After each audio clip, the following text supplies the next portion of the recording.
Sometimes in order to move forward, you need to move backwards and then jut out in all kinds of different directions.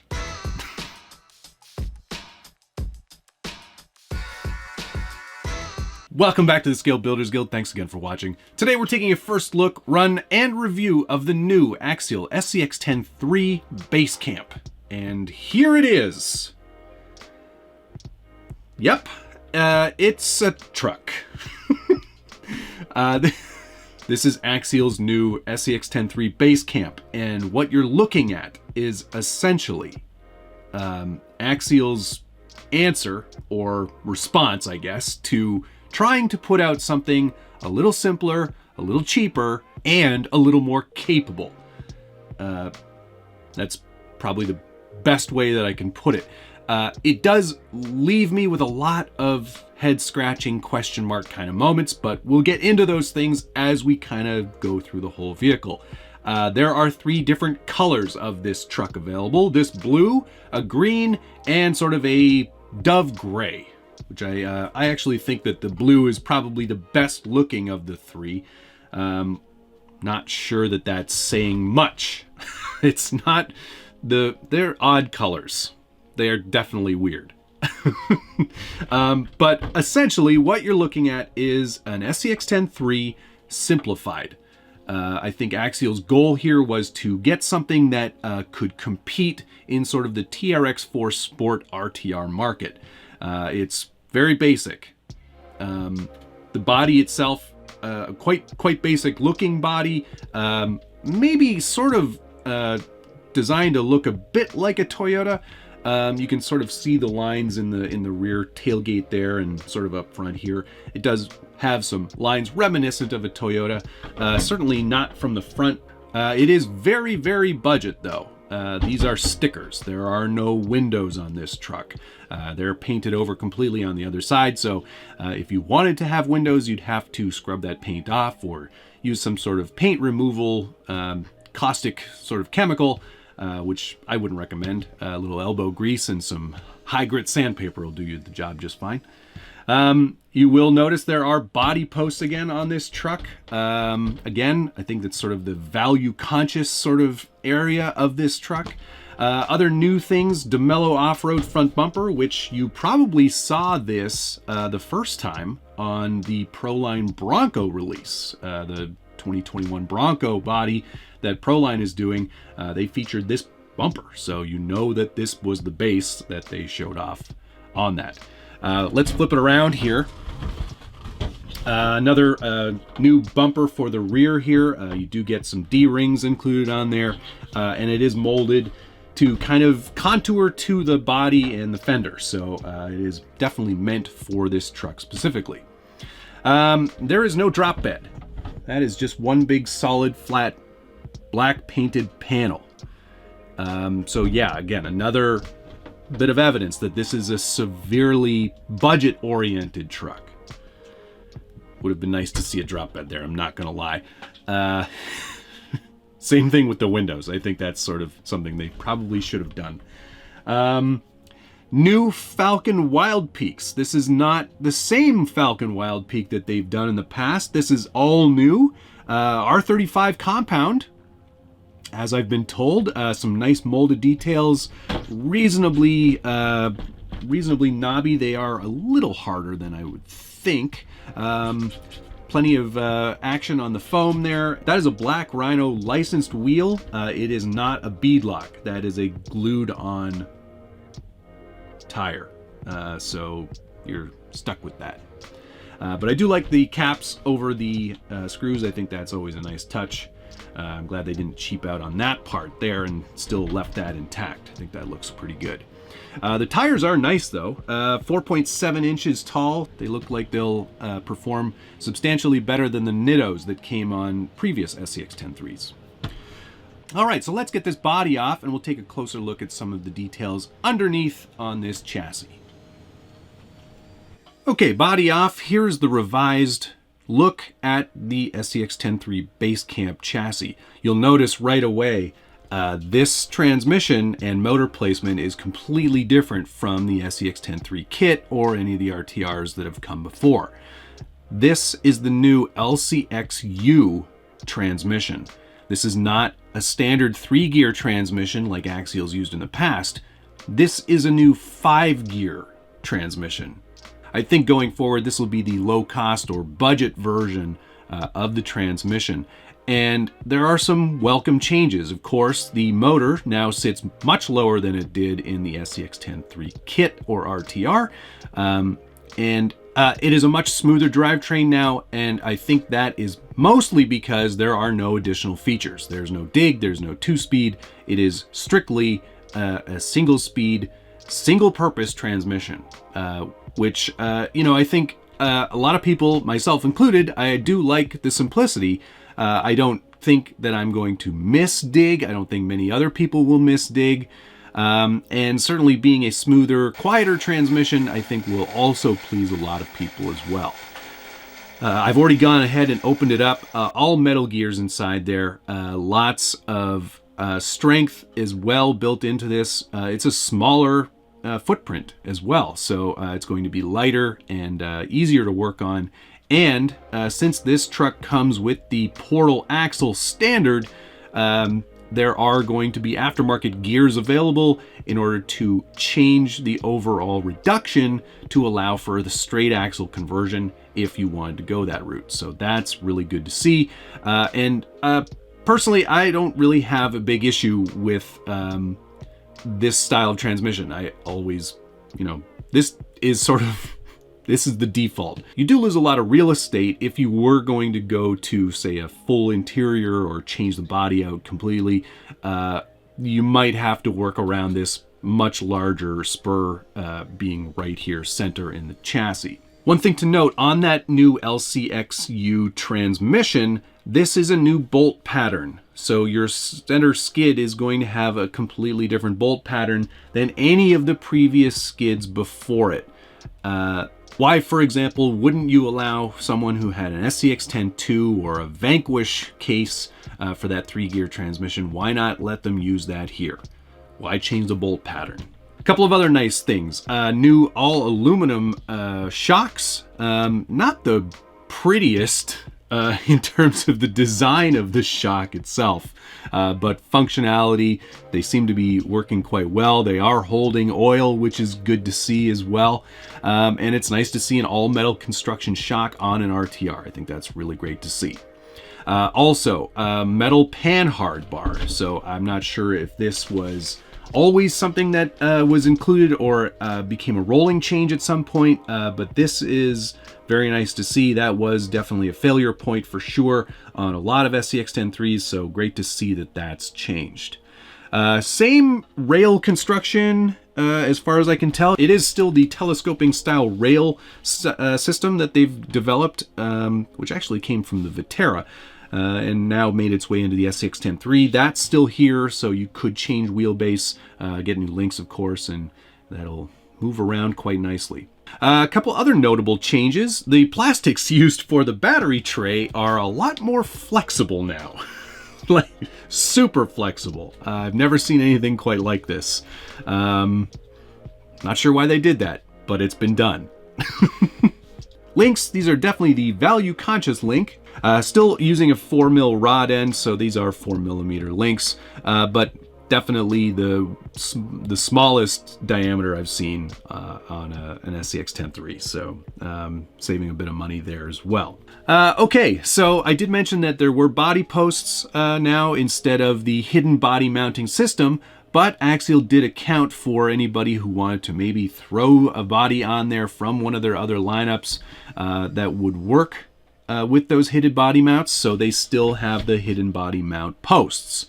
So you can throw a JLU body on here if you were so inclined and not have to worry about putting a bunch of holes in it and ruining the look.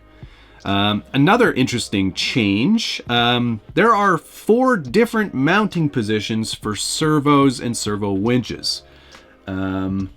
Not sure exactly why they did this or what the overall reasoning was behind it, but there is a center servo mount, there is a passenger servo mount. Obviously driver servo mount is where this one goes. And then there's also a cross brace across the front here for another servo winch. And this one would be for any of your winches that have maybe a spool outside instead of an internal spool, like most of them are going these days. You could put that right there and feed it through the fairlead at the front on your bumper.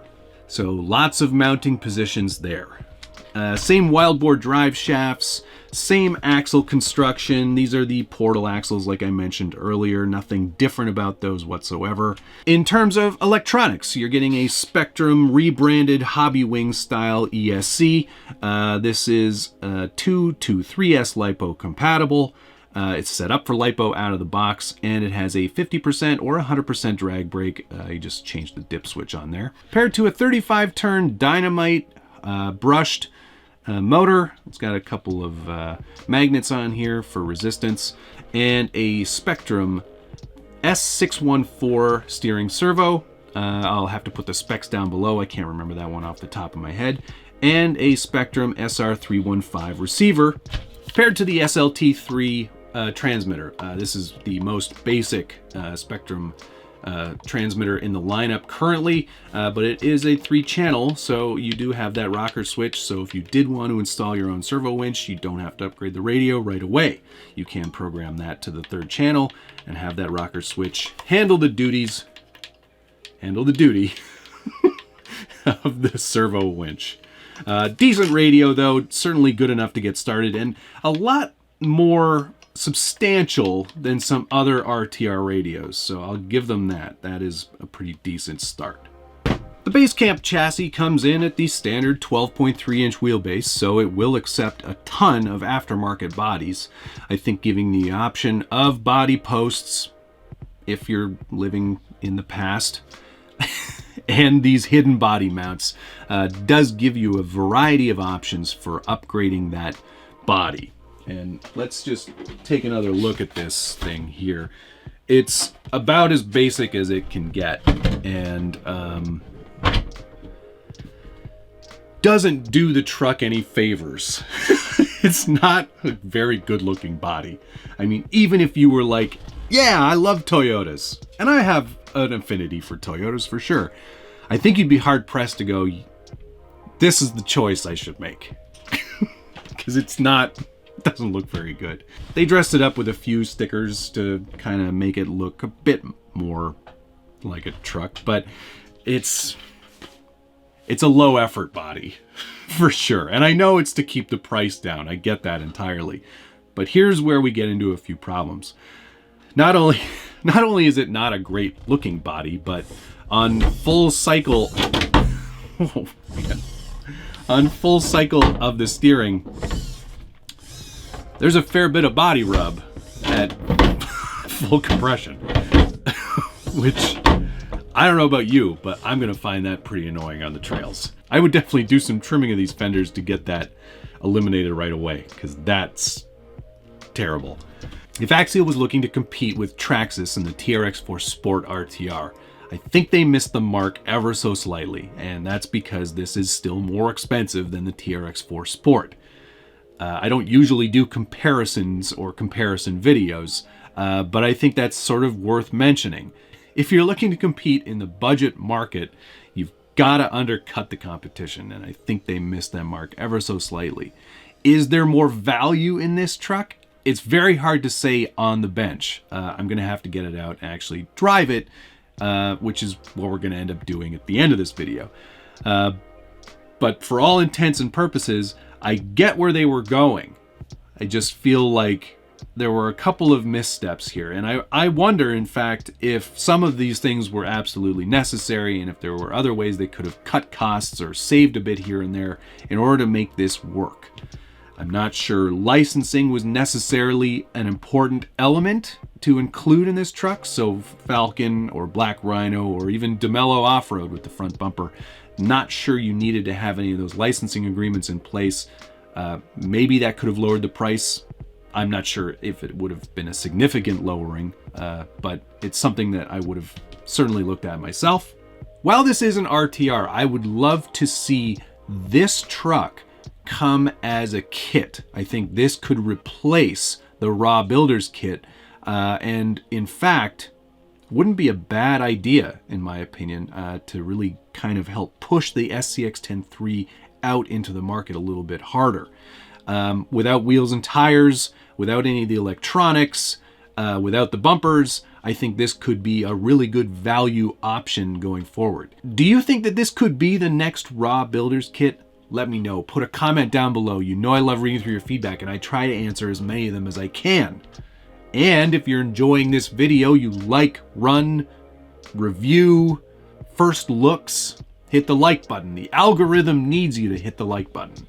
Subscribe if you haven't already, and ring that notification bell so you get updates anytime there's a new video from the Scale Builders Guild. And there will be a lot of content coming. Maybe even with this truck, the BaseCamp. I'd really like to do a quick, maybe one-day build and see how far I could take this truck to make it my own and to make it a more capable crawler. So stay tuned for that. There will be a lot more new content coming. Lots of other things going on. Always. So far, I hope you're following along and understanding that this is definitely a more basic, more value-conscious version of an SCX10III. If you are looking to get in and you're looking to get in as cheap as possible, this is the option to go for, absolutely. There are some nice upgrades. Things like the transmission definitely set it apart from the rest of the SCX10III line. The all-aluminum construction shocks, Falcon tires, and the Black Rhino wheels, and the much more value-conscious body are certainly the things that are setting it apart from the rest. I do think, overall, without even taking it out, this is going to be the best performing SCX10III out of the box. I really honestly believe that because of that lower center of gravity transmission, the simplified construction of that transmission and its placement are really going to set it miles ahead of the other SCX10III variants. I think that's pretty much all we can say about it on the bench. It's probably worth us actually going outside and seeing how it performs in its natural habitat. So without further ado, let's get outside, let's plop a battery in here and see how it does. Okay, let's go.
hey, I'm wearing a hat now.